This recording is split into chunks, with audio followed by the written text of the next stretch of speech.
جو لوگ اپنا مال اللہ کی راہ میں خرچ کرتے ہیں ان کے مال کی مثال اس دانے کی سی ہے جس سے 7 بالیں اگیں اور ہر ایک بال میں 100 دانے ہوں، اور اللہ جس کے اجر کو چاہتا ہے اور زیادہ کرتا ہے، اور اللہ کشائش والا ہے، سب کچھ جاننے والا ہے۔ جو لوگ اپنا مال اللہ کے راستے میں صرف کرتے ہیں پھر اس کے بعد نہ اس خرچ کا کسی پر احسان رکھتے ہیں اور نہ کسی کو تکلیف دیتے ہیں، ان کا صلہ ان کے پروردگار کے پاس تیار ہے، اور قیامت کے روز نہ ان کو کچھ خوف ہوگا اور نہ وہ غمگین ہوں گے۔ جس خیرات کے دینے کے بعد لینے والے کو ایذا دی جائے اس سے تو نرم بات کہہ دینی اور درگزر کرنا بہتر ہے، اور اللہ بے نیاز ہے، بردبار ہے۔ مومنوں،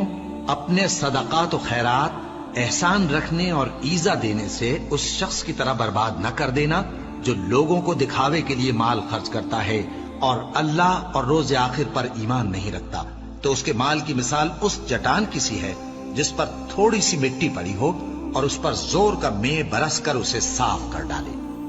اسی طرح یہ ریاکار لوگ اپنے اعمال کا کچھ بھی صلہ حاصل نہیں کر سکیں گے، اور اللہ ایسے ناشکروں کو ہدایت نہیں دیا کرتا۔ اور جو لوگ اللہ کی خوشنودی حاصل کرنے کے لیے اور خلوص نیت سے اپنا مال خرچ کرتے ہیں ان کی مثال ایک باغ کی سی ہے جو اونچی جگہ پر واقع ہو، جب اس پر زور کا مے پڑے تو دگنا پھل لائے، پھر اگر مے نہ بھی پڑے تو خیر پھوار ہی صحیح، اور اللہ تمہارے کاموں کو دیکھ رہا ہے۔ بھلا تم میں کوئی یہ چاہتا ہے کہ اس کا کھجوروں اور انگوروں کا باغ ہو جس میں نہریں بہ رہی ہوں اور اس میں اس کے لیے ہر قسم کے میوے موجود ہوں، اور اسے بڑھاپا آ پکڑے اور اس کے ننھے ننھے بچے بھی ہوں، تو ناگہاں اس باغ پر آگ کا بھرا ہوا بگولا چلے، پس وہ جل جائے۔ اس طرح اللہ تم سے اپنی آیتیں کھول کھول کر بیان فرماتا ہے تاکہ تم سوچو اور سمجھو۔ مومنو، جو پاکیزہ اور عمدہ مال تم کماتے ہو اور جو چیزیں ہم تمہارے لیے زمین سے نکالتے ہیں ان میں سے اللہ کی راہ میں بھی خرچ کرو، اور بری اور ناپاک چیزیں دینے کا قصد نہ کرنا کہ اگر وہ چیزیں تمہیں دی جائیں تو بجز اس کے کہ لیتے وقت آنکھیں بند کر لو، ان کو کبھی نہ لو، اور جان رکھو کہ اللہ بے نیاز ہے، خوبیوں والا ہے۔ شیطان تمہیں تنگ دستی کا خوف دلاتا اور بے حیائی کے کام کرنے کو کہتا ہے،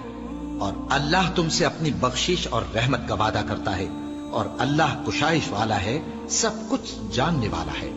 وہ جس کو چاہتا ہے دانائی بخشتا ہے، اور جس کو دانائی ملی بے شک اس کو بڑی نعمت ملی۔ اور نصیحت تو وہی لوگ قبول کرتے ہیں جو عقل مند ہیں، اور تم اللہ کی راہ میں جس طرح کا خرچ کرو یا کوئی نذر مانو اللہ اس کو جانتا ہے، اور ظالموں کا کوئی مددگار نہ ہوگا۔ اگر تم خیرات ظاہر کر کے دو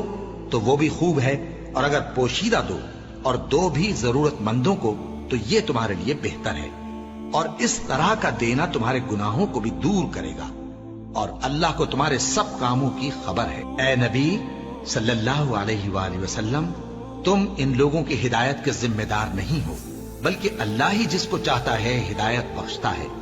اور مومنوں، تم جو مال خرچ کرو گے تو اس کا فائدہ تمہیں کو ہے، اور تم تو جو خرچ کرو گے اللہ کی خوشنودی کے لیے کرو گے، اور جو مال تم خرچ کرو گے وہ تمہیں پورا پورا دے دیا جائے گا اور تمہارا کچھ نقصان نہیں کیا جائے گا۔ اور ہاں، تم جو خرچ کرو گے تو ان حاجت مندوں کے لیے جو اللہ کی راہ میں رکے بیٹھے ہیں اور ملک میں کسی طرف جانے کی طاقت نہیں رکھتے اور مانگنے سے آر رکھتے ہیں، یہاں تک کہ نہ مانگنے کی وجہ سے ناواقف شخص ان کو تونگر خیال کرتا ہے، اور تم قیافے سے ان کو صاف پہچان لو کہ حاجت مند ہیں، اور شرم کے سبب لوگوں سے منہ پھوڑ کر اور لپٹ کر نہیں مانگ سکتے۔ اور تم جو مال خرچ کرو گے کچھ شک نہیں کہ اللہ اس کو جانتا ہے۔ جو لوگ اپنا مال رات اور دن اور پوشیدہ اور ظاہر اللہ کی راہ میں خرچ کرتے رہتے ہیں ان کا صلہ ان کے پروردگار کے پاس ہے، اور ان کو قیامت کے دن نہ کسی طرح کا خوف ہوگا اور نہ غم۔